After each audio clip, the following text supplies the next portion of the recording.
Good morning all of you. आज मैं नागरिकों की सुरक्षा के लिए कानून की सजगता और महिला सुरक्षा पर बात करूँगा। बहुत बारीकी से कानून और समाज को संजीदा होने की ज़रूरत है। कहीं शिकायत आने पर,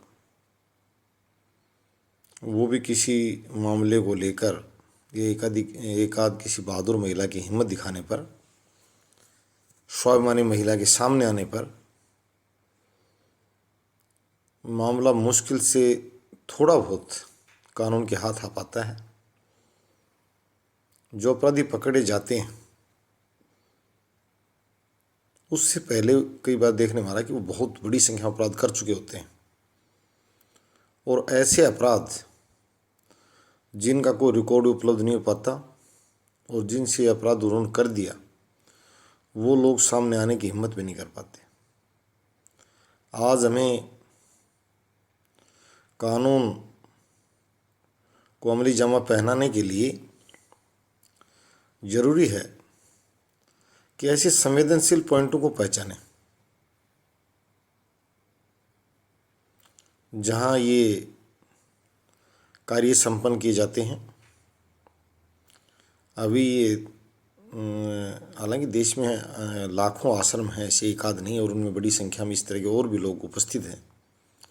सिर्फ सिरसा सच्चा सौदा डेरा जो भी है, ये राम रहीम कहता अपने आप को, मैं राम भी हूँ रहीम भी हूँ। आशाराम, यही आशाराम है जिसके भारत के गद्दार मुख्यमंत्रियों से संबंध रहे हैं। भला हो बहादुर उन सिपाहियों का, उन पुलिस वालों का, उस बहादुर महिला का, और अंत में उस बहादुर जज का, जिसने उस शख्स को कानून के शिकंजे में कस दिया, जिसको पता भी नहीं था कि भारत में ऐसा कानून उपलब्ध है क्या। उसके मुख्यमंत्रियों से संबंध रहे हैं। और मुझे पता है, जब एक राज्य की पुलिस को गिरफ्तार करने की जब प्रयास कर रही थी, तो दूसरे राज्य की पुलिस किसी व्यक्ति के इशारे पर उसको बचाने का प्रयास कर रही थी, अपने राज्य में छिपाने का प्रयास कर रही थी।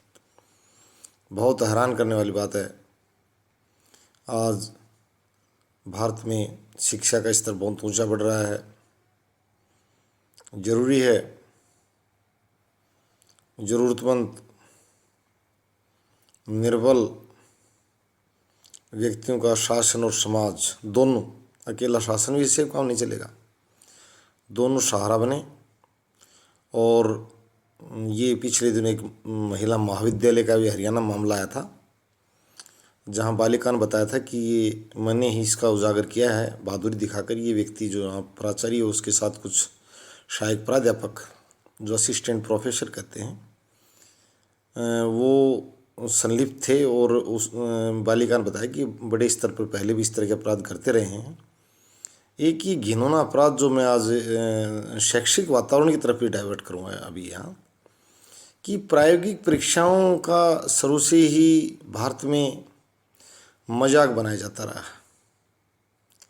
प्रैक्टिकल एग्जाम्स और कर्मचारियों के मामले में अपार, यानी उनकी जो कार्य मूल्यांकन, जो रिपोर्ट जो पेश की जाती है, वो दोनों ही बड़ी गंदे ढंग से पेश की गई है, इसमें कोई दो राय नहीं है। यानी कार्य का मूल्यांकन नहीं किया जाकर जो मूल्यांकन करता है, वो अपनी मनमर्जी का प्रयोग करता है, उस कार्य मूल्यांकन रिपोर्ट के साथ खिलवाड़ करता है। वो कई प्रकार से, मैं उसी बात की तरफ इशारा कर रहा हूँ कि उचित नहीं है। यहाँ की कुर्सियों को भी पकड़ा जाना ज़रूरी है। गद्दार कुर्सियों की भीड़ है यहाँ, चरित्रहीन कुर्सियों की भीड़ है, कर्महीन कुर्सियों की भीड़ है यहाँ। उन कुर्सियों को पहचानना बहुत ज़रूरी है। कहते हैं बादशाह ने साले को सेनापति बना दिया, उसकी वीरता वो नहीं देखा। बड़ा दुख होता है जब स्वाभिमानी और कर्मशील पुरुष और महिलाओं को संघर्ष करना पड़ता है। कार्य मूल्यांकन रिपोर्ट की बात हो, चाहे प्रायोगिक परीक्षाओं में अंक देने की बात हो, तो प्रायोगिक परीक्षाओं तो मैं ये कहना चाहता हूँ एक सुधार के रूप में कि सिर्फ ग्रेडिंग ही दे दिया जाए और जिसका कोई ज़्यादा महत्व ना हो। यानी यहाँ मैं पहले बता रहा हूँ कि इस आड़ में बुरा हुआ, अच्छा नहीं हुआ। मूल्यांकन संख्या निकाय, यहाँ तक कि साइंस की प्रयोगशालाओं तक ठीक रिकॉर्ड नहीं रहा है कि कमज़ोर व्यक्तियों के, जिनको ABCD नहीं आती हो, उनके 48 नंबर लगा दिए गए। जो बहुत उत्कृष्ट श्रेणी के जो छात्र थे उनके 50 में 18 लगा दिए गए। ऐसे यार भरमार है, ऐसी भरमार है। इसलिए वो उन लोगों के पास उन परीक्षाओं के आयोजन के दौरान और तरह तरह की प्रलोभन और दूसरी सिफारिशें आती हैं। उनके हाथ में कलम की पूजा होती है उनकी, सिर्फ अवैध कार्य करने के लिए। तो मैं यहाँ दो बातें बताना चाहता हूँ।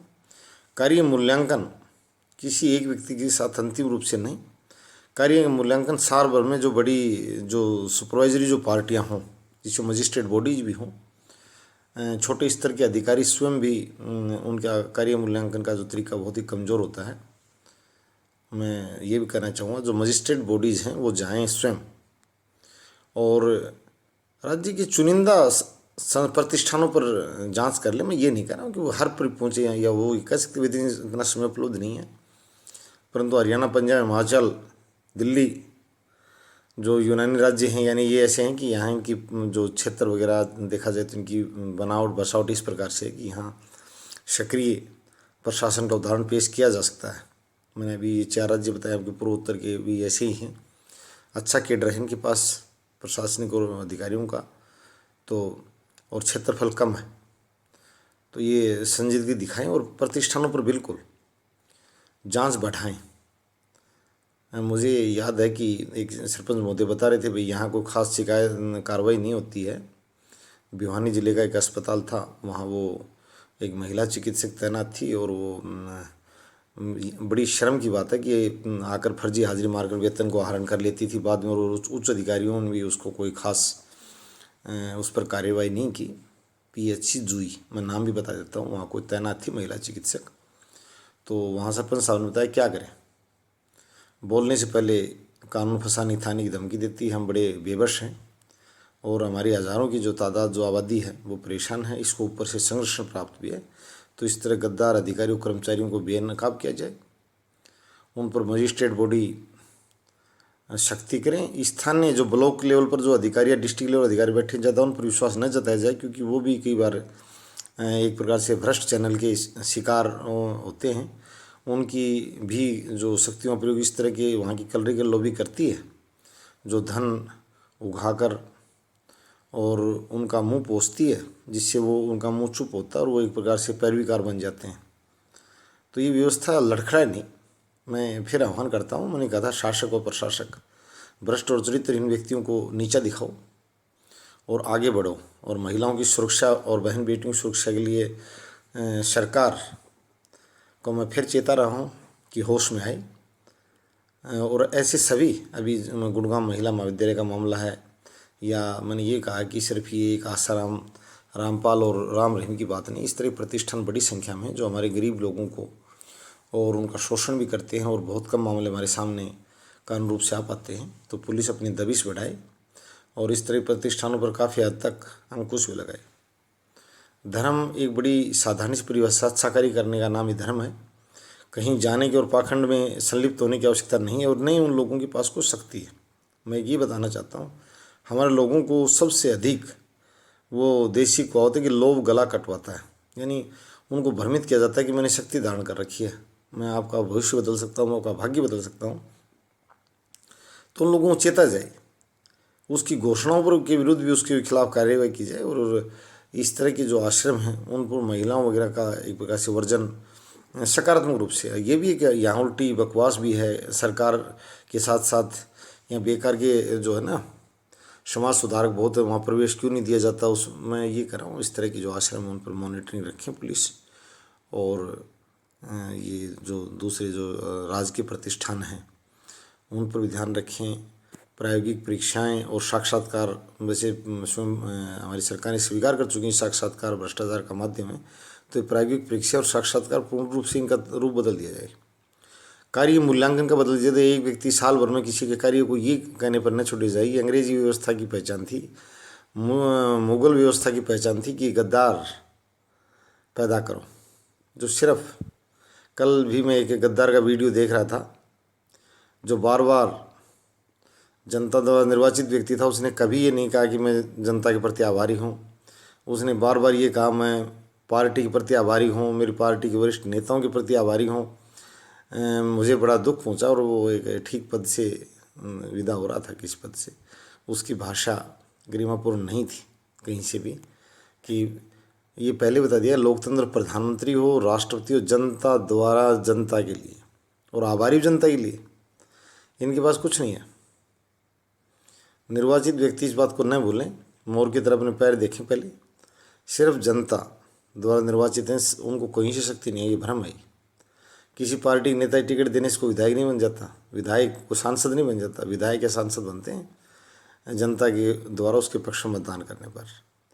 तो इस तरह की व्यवस्थाएं, कुव्यवस्थाएं सुधारें और नए भारत के निर्माण का मैं आह्वान करता हूँ। हमारे नागरिकों को सुरक्षित और सुखी जीवन प्रदान करने के शासक और प्रशासक प्रयास करें। धन्यवाद।